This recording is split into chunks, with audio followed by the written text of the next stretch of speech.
I'm Tony Ruiz of Gold Derby here with Sienna Miller, who stars in Anatomy of a Scandal. And Sienna, I've talked about this with both Rupert and with Michelle, your co-stars, in that there's this interesting theme of duality about people being different under the surface than the image that they project to the world. And I'm wondering if you think that that's also true for Sophie. Oh, I think it's absolutely true for Sophie. I think in a less obvious way, it's almost more for her. I think she's got a sort of forward-facing version of herself, which is the life that she was raised or prescribed, and she is very, very adept at putting that face forward, at presenting herself as this perfect wife, mother with a perfect husband, the idyllic life. And I think that the worst part about Sophie, or the most complex part about Sophie, is that she believes it. And I think that where she has a reckoning, and every character in the show has a reckoning, is in her understanding that she did deep down understand that she was playing a part, and that everything that she held on to was probably a lie. So I think it's not too dissimilar to a lot of people. I think that if you scratch beneath the surface of a lot of people, there are multiple versions of what they project and who they actually are. And I think the goal in life, well, certainly for me, is to merge all of that. But yes, I think she definitely is in some form of duality. So in approaching her, what was the thing about her that hooked you? How did you get to the real her? I think it was hard to get to the real Sophie initially, because I think she goes on that journey of discovery, and that was probably the thing that was most appealing, was to transform and end up as something very different to who she was when the show begins. She's kind of catapulted into a set of circumstances that are completely out of her control, and she is free falling. What hooked me about her, I think I was really drawn to playing that kind of buttoned up English person who is slightly blissfully unaware, who has been groomed to be this perfect thing. And then life happens, and this happens to everybody at some point in life. I mean, it's part of the journey of what it is to be a human, but she's really flung into a situation that she is completely blindsided by. And the coping of that how she copes with that. I'm not particularly eloquent because I'm on my penultimate day of an 8-week film, and I've just got back with like wet hair, and I'm trying to be eloquent. But she was interesting because I think on paper there were similarities. People would think, oh, of course I should play that part. We're both English. We've dealt with similar circumstances. But she's so different to me. In many ways, it felt like more of a character than anyone I've played, which is strange because we both sort of sound the same. And well, and I think that's interesting, because I think one of the interesting things that the series does is her response to everything is not even necessarily what you would expect it to be. I found myself, particularly when James is confessing about the affair, that scene was going to go a completely different way. Mm-hmm. From what you expect. Was that also part of the appeal of it? Well, it was just intriguing because it felt so unrealistic to me to be able to contain yourself in a moment like that to the degree that she does. But I also know that happens. So like, who is the woman that can react, who can not react? She reacts with absolute measure, absolute discipline, absolute self-control. She can laterally think about the bigger picture. I mean, she's not volatile. She's been raised, and I think I say this in the show, I was raised to control my emotions. I've suddenly lost all my skills, or something like that.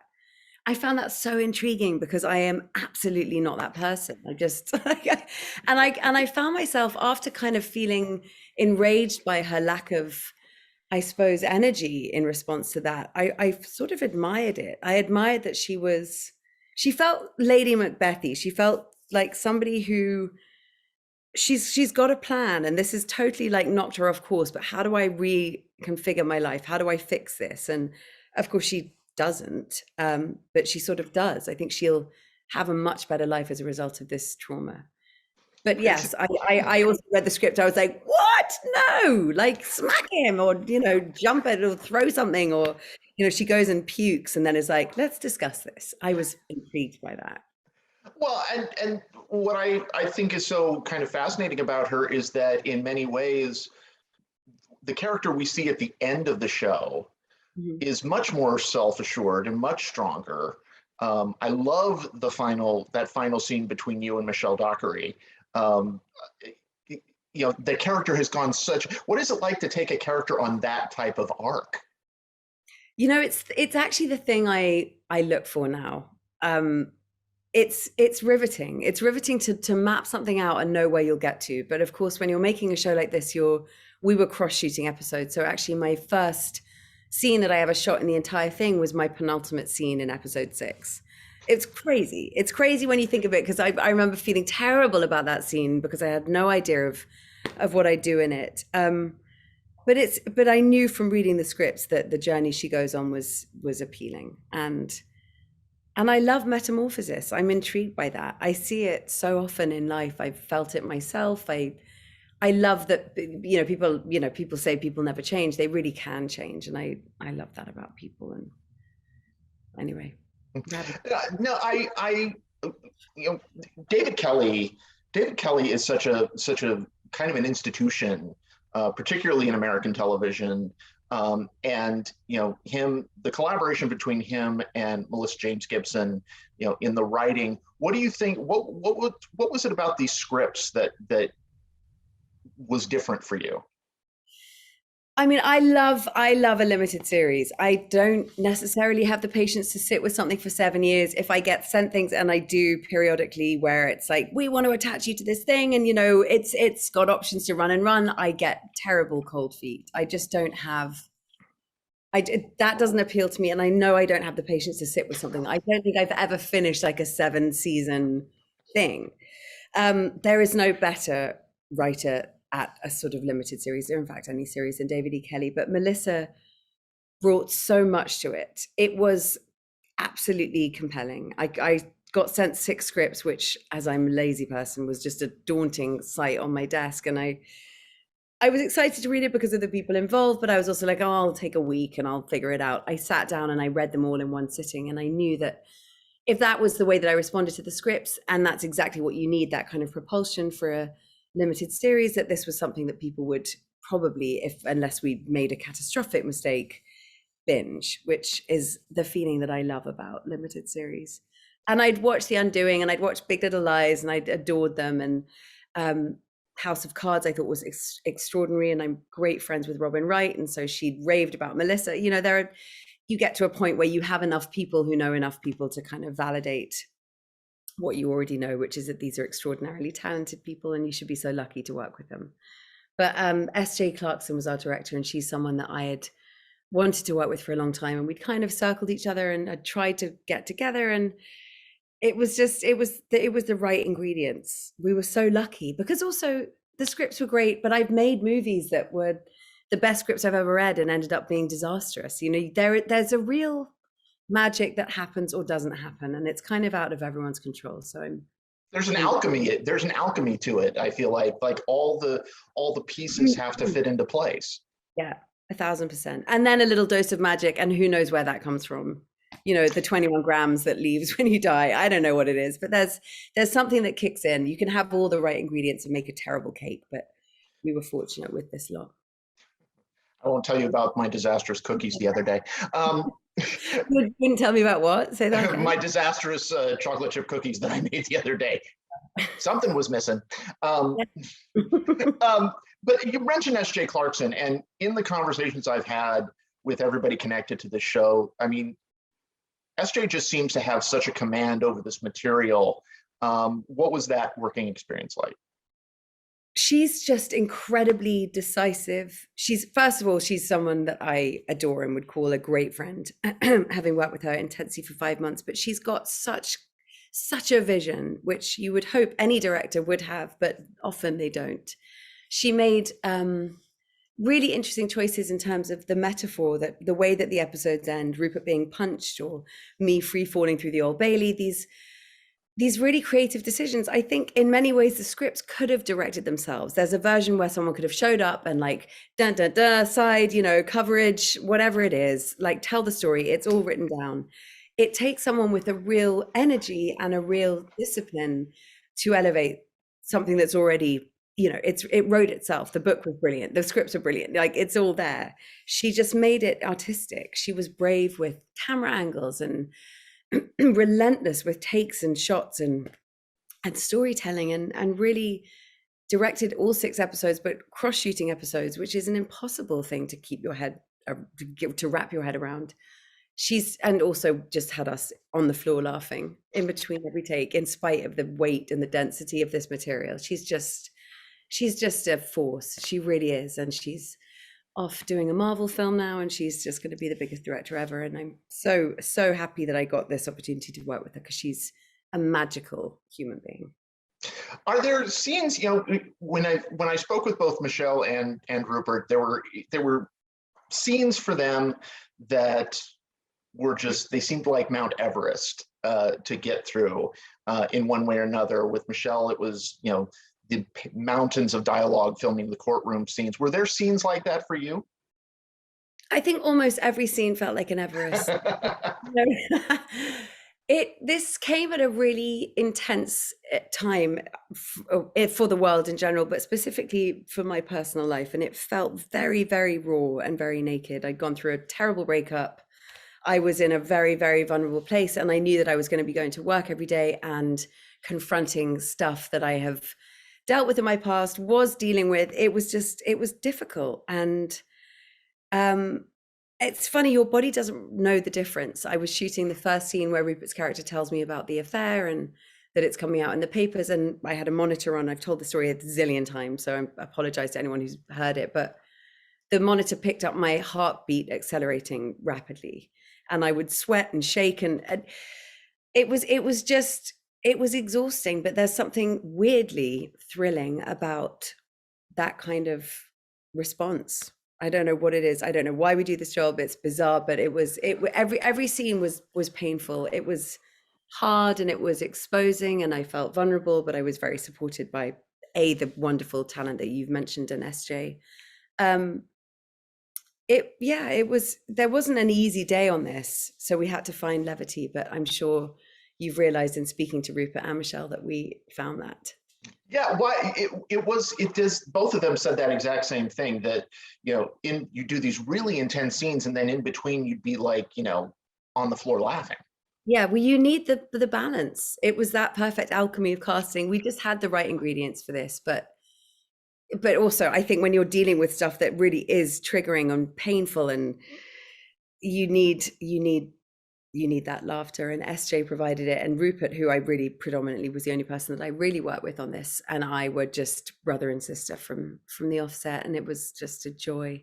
I think if anybody else had played that part, or anybody with even an ounce of ego, it could have gone horribly wrong or been very unnurturing. But he is a brilliant actor, and B, an extraordinary person. So we were lucky. And I think that dynamic has to work, because it was funny. The first thing I said to Rupert is I had read an article where he had said, "Don't worry, I don't like James Whitehouse either." But he also makes him not a one-dimensional villain. I mean, there has to be an element for Sophie to believe in him. Well, there has to be an element for the world to believe in him. This is a guy who has a very, very shiny future, who has, I keep going back to cooking and all the ingredients. I don't know why I can't find another adjective or metaphor. It's my favorite metaphor, so go for it. That this guy has the potential. You have to believe that maybe he didn't do it, or maybe you have to have the duplicity, or the duality, again, I've used that word, but otherwise he's just like, oh, he definitely did it. I think what's brave about the show, and what's incredibly difficult and complex about prosecuting a rape, is, especially an interrelationship rape, is it's just an impossible thing to deal with. But for our show to work, you have to in moments be conflicted.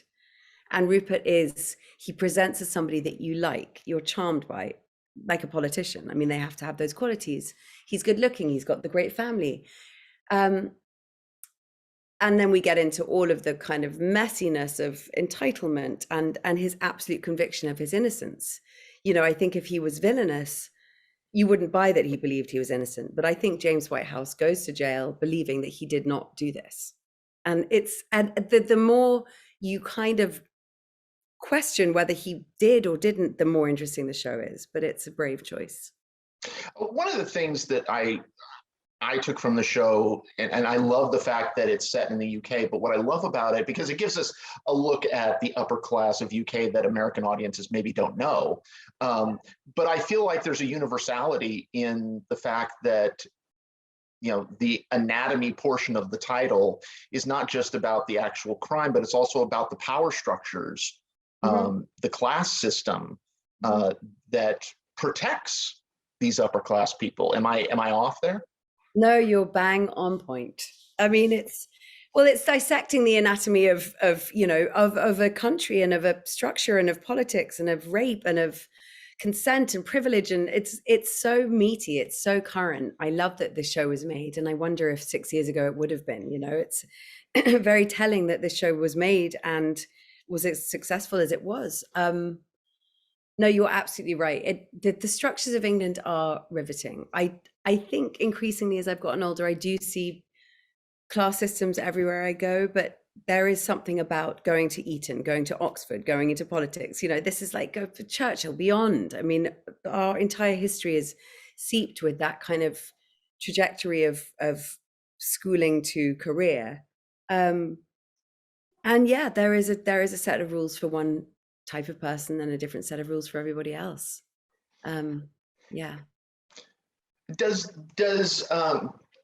now doing a project this heavy, is your kind of like trajectory in your own choices like, oh, do you automatically then seek out something lighter, or do you just take it as a, I would kind of hope you do for your own health? You know, I realize that I've done so much heaviness. I've kind of mined. I think I've shown every single version of how I can cry or be affected or upset, and that wasn't by choice, but I was drawn to drama, and actually in real life I'm a very light, quite ridiculously stupid, quite funny person. I'm doing something very funny now. It's the first time I've played somebody who's really comedic, and I've had the best 8 weeks of my life. So now I think it's like tap dancing, singing, smacking people on the butt, making everybody laugh. Like I'm like, there's no other way to cry. Yeah, I think it's definitely nice to balance. Definitely. Well, good. You know, I worry. No, It's my nature. it's in all that crying too. It's weird. It's like free therapy sometimes. My job. Well, everybody go to goldderby.com, make your predictions for the Emmys, and stay tuned for more Emmy interviews throughout the season. Sienna Miller, a great pleasure to talk to you. Thank you. And you, thanks so much.